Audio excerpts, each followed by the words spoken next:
आप यकीन नहीं करेंगे कि समुद्र में 60 फीट नीचे क्रूड ऑयल से भरी हुई एक पाइप थी, जिसमें ये लोग उस पाइप में 2 दिन तक फंसे रहे थे और उसके बाद इन 5 में से 4 लोगों की 2 दिन फंसे रहने के बाद मौत हो गई।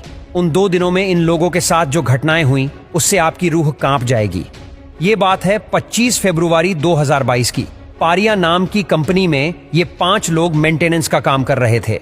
इस पाइप का काम था क्रूड ऑयल को बर्थ 5 से बर्थ 6 तक भेजना। दरअसल जब कोई जहाज क्रूड ऑयल लेकर आता है तो वो बर्थ 5 में अपना क्रूड ऑयल अपलोड कर देता है और फिर इस पाइप के रास्ते से बर्थ 6 तक क्रूड ऑयल रिफाइनरी में आता है। इस पाइप के ऊपर काम करने के लिए एक स्पेशल केबिन भी बनाया गया था। इस केबिन में से पानी को ईयर प्लग के जरिए निकाल दिया जाता है ताकि यहाँ पर सूखी जगह काम करने लायक बन सके।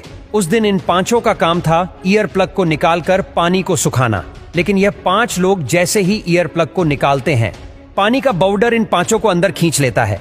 ये पानी का प्रेशर इतना तेज था कि 90 सेकंड में 5 लोग पाइप में जाकर फंस जाते हैं। ये उस घटना की गोप्रो फुटेज। ये 5 लोग छोटे से एयर पॉकेट में फंस जाते हैं जहां पर ये सांस ले सकते थे।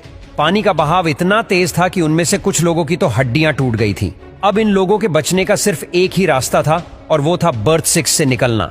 पाइप के अंदर इतना अंधेरा था कि उन्हें कुछ आइडिया नहीं था कि यहाँ पर उन्हें जाना कहाँ पर है।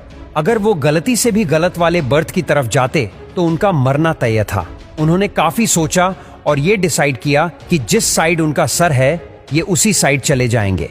दरअसल कुछ जगह ऐसी थी जहां पर वो सांस ले सकते थे, लेकिन कुछ ऐसी भी जगह थी जहां पर सिर्फ पानी ही पानी था। अगर वो सांस रोककर आगे जाने की कोशिश करते और गलती से भी उन्हें आगे सांस लेने की जगह ना मिलती तो तुरंत उनकी मौत हो जाती। इस जगह पर क्रिस्टोफर और काजीर डिसाइड करते हैं कि आगे वो दोनों अकेले जाएंगे। उन्होंने प्लान बनाया कि वो दोनों बाहर निकलकर बाकी तीनों के लिए रेस्क्यू टीम भेजेंगे। वो दोनों आगे बढ़े तो उन्हें एक एयर पॉकेट के पास पता चला कि उनके पास एक ऑक्सीजन टैंक पड़ा हुआ है। अब इससे वो पानी में ज्यादा देर के लिए जा सकते थे। अंधेरा इतना था कि उन्हें ये नहीं पता था कि ऑक्सीजन टैंक में ऑक्सीजन खत्म होने वाली है। अचानक वो एक और चीज से टकराई और वो चीज थी एक और ऑक्सीजन टैंक। इस ऑक्सीजन टैंक में वो इंस्ट्रूमेंट ही नहीं था जिसे मुंह में लगाकर ऑक्सीजन ली जा सके और इसीलिए उन्हें डायरेक्ट सिलेंडर को मुंह से लगाना पड़ा और इसी सिलसिले में पूरा क्रूड ऑयल उनके मुंह में चला गया। क्रूड ऑयल इतना गाढ़ा होता है कि अगर वो मुंह में या फिर आंखों में चला जाए तो बहुत जलन होती है। उस समय फैजल की हड्डियां टूटी हुई थीं और ऑक्सीजन सिलेंडर भी उसका खत्म हो चुका था और इसीलिए क्रिस्टोफर को अकेले आगे जाना पड़ा। पाइप में तैरकर ऊपर जाना इम्पॉसिबल था, इसीलिए उसने पाइप को जोर जोर से मारकर आवाज करना शुरू कर दिया।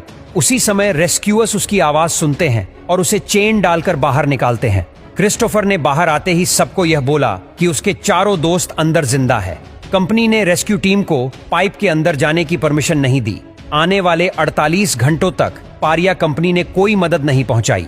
चारों लोग बेचैनी में अंदर ही मारे गए। पारिया कंपनी पर इसके बाद पुलिस इंक्वायरी भी हुई, लेकिन उन्हें कोई सजा नहीं हुई और इस कंपनी ने मरे हुए लोगों के परिवार वालों को भी 1 रुपए तक नहीं दिया।